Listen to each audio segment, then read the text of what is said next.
All right, Blue Ribbons fans, we're here today with James Bornick. James, how are you today? I'm good. How are you? Good, good.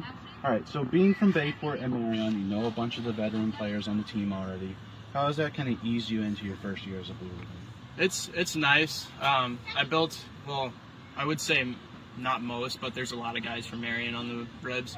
So I built like a good basis with most of the team. So coming in this summer, it was nice knowing some of the guys. They introduced me to the other guys, and it made it a lot easier to fit in and kind of get close with everyone. And now I would like to think I'm friends with a lot of the guys because of it.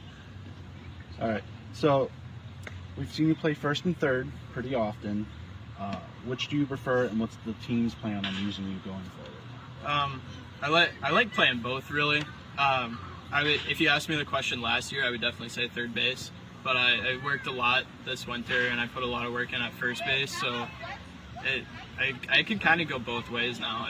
It really depends. I like getting ground balls at third, but at first you're active in every play. If a ground ball is hit to you, it's getting thrown to you at first most of the time. So I just like being engaged because, like, I know it's hard for some like outfielders sometimes if they don't get a ball hit to them in like 5 innings. They're just going out there and sitting there. But I like infield because I can stay engaged a lot in the game. Have you tried outfield at all?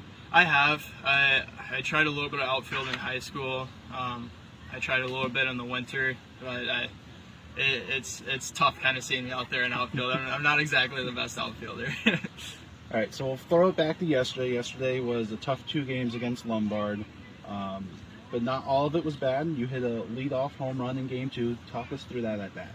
Yeah, so I think Game 1, I think I was batting, I want to say 3, maybe 2, but you kind of have a different mindset when you're batting leadoff versus when you're not, because when you're batting leadoff, you're going into the game, you're the first person to see their starting pitcher. You basically, it's a guy that you trust to get on base, but it's also a guy that you know who can see a lot of pitches, figure out what the guy's throwing, what he's locating, and then if you get out or you get safe, you go back to the dugout, you let the other guys know what he's throwing. It's helpful to see a lot of pitches when you're a leadoff batter because then you can relay it to the teammates. And that leadoff at bat, I got to a 3-2 count. I think I fouled 1 or 2 off, so I already had a long enough at bat. And on that last pitch, I was just sitting dead red fastball, and he threw it, and I made sure I didn't miss it. And it turned out pretty good for me. All right, and it seems like a couple of the guys on Lombard took exception to your home run or your little bit of a taunt, if you want to call it a taunt. Yeah. Talk us about that a little bit, and are you worried today about getting plunked since you're leading off? It's something that definitely lingers in the back of your head, but I feel like it could go half and half because some of the guys yesterday when I was like jogging around the bases or whatever, they're like nice swing, nice hit, but when I got back to the dugout, the guys were telling me how the pitcher, he wasn't too fond of what I did after my home run. So it definitely is sitting in the back of my head right now, but it's a new day. Hopefully they're not too worried about it at this point because, I mean, it's yesterday. Today's a new day. It's in the past now. And they definitely had a chance yesterday if they would have wanted to. Yeah, I believe if they really wanted to hit me, they would have just done it yesterday, probably my at-bat after my home run. All right, and then we have another 2 games against Lombard today. After a series like this where it doesn't necessarily go your way, what positives can you find and what else can you find to take going forward the rest of the year?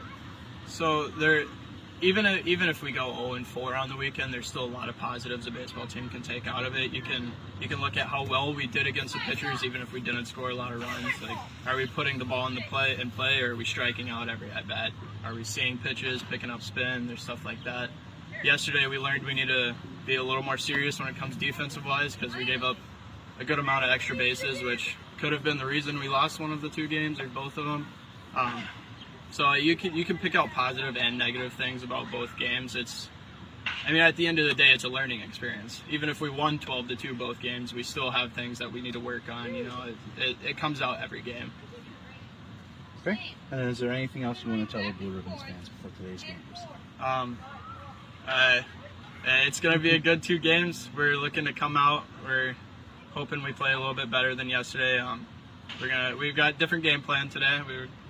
Especially offensive and defensive wise. So we're hoping the outcome's a little bit better today. All right. Well, thank you for your time. Thank you for joining us. And like we said, the Blue Ribbons have 2 more games against Lombard today before going on a road trip and then coming back home next Friday for the Christmas in July.